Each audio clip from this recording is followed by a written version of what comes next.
Have you ever felt that the more you think deeply, the more isolated you become? That the more you understand, the less people want to listen? It's not just in your head. Society has always feared deep thinkers, not because they are wrong, but because they see what others don't want to. History proves this, from Socrates to Galileo to Tesla. Brilliant minds have been ridiculed, silenced, or ignored, not because they lacked intelligence, but because they made people uncomfortable. Schopenhauer, one of the most brutally honest philosophers, believed that intelligence itself was a curse. It isolates those who see the world too clearly. But why does this happen? Why does society resist those who think differently? It comes down to human psychology. When you encounter someone physically stronger, you don't necessarily feel weak. You admire their strength. When you meet someone wealthier, you might envy them, but you don't feel personally attacked. But when you encounter someone intellectually superior, something strange happens. Psychologists call it the mirror effect. Deep thinkers don't just introduce new ideas, they reflect back the limitations of those around them. People don't forgive that easily. The mere presence of someone who thinks deeply can make others feel inadequate, even if they don't say a word. Why does this happen? Why does intelligence, more than any other form of superiority, provoke discomfort? The answer lies in how we define ourselves. We define our identity by our beliefs, thoughts, and understanding of the world. When someone challenges those beliefs, when they introduce deeper ideas, it can feel like a personal attack. This is why deep thinkers have often been pushed to the fringes of society. Their insights don't just challenge ideas, they challenge egos. Human beings by nature will do almost anything to protect their egos from discomfort. Have you ever tried to introduce a deep idea in casual conversation, only to be met with blank stares? Have you noticed how people quickly shift topics when conversations go beyond surface-level chatter? This is not a coincidence. It's a defense mechanism. When people encounter a deep thinker, their minds go into self-preservation mode. They resist, dismiss, and sometimes even shut down intellectually because their ego is threatened. Interestingly, studies show that confidence is often valued more than intelligence in social settings. People are naturally drawn to those who project certainty, even if their ideas are shallow. This is why charismatic, simplistic thinkers often gain more influence than deep thinkers who speak with nuance. History is full of examples of populist leaders and viral influencers who thrive by telling people what they want to hear, while those who question widely accepted beliefs struggle to find an audience. This is the paradox of intelligence. The more someone seeks truth, the more they become disconnected from the majority.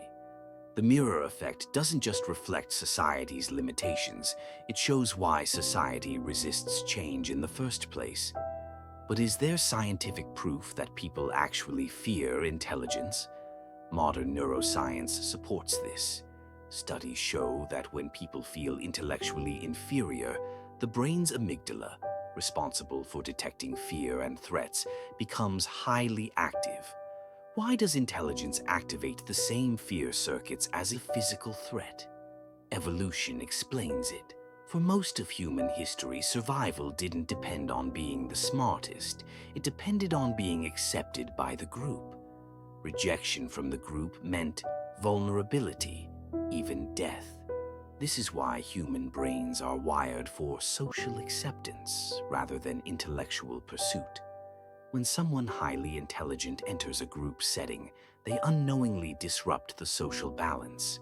Their presence challenges ideas, norms, and group dynamics, triggering the brain's defense mechanism. This explains why deep thinkers often find genuine conversations in private, but struggle in large social environments. Psychologists also point to several cognitive biases that explain why intelligence is often met with resistance. The Dunning-Kruger effect, where people with less knowledge overestimate their intelligence, while deep thinkers often doubt themselves. Status quo bias, where people prefer familiar ideas over challenging truths, and the backfire effect, where people double down on their beliefs when faced with contradictory information. In the digital age, social media amplifies this rejection of intelligence. Algorithms reward engagement over depth, meaning emotionally charged, controversial content spreads faster than thoughtful, well-reasoned arguments. This is why simple, catchy, and often misleading content outperforms nuanced discussions. So, what does this mean for deep thinkers?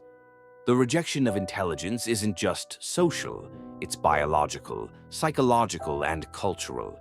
It's built into human nature, reinforced by group dynamics, and amplified by modern technology. But this doesn't mean deep thinkers should stop sharing their ideas.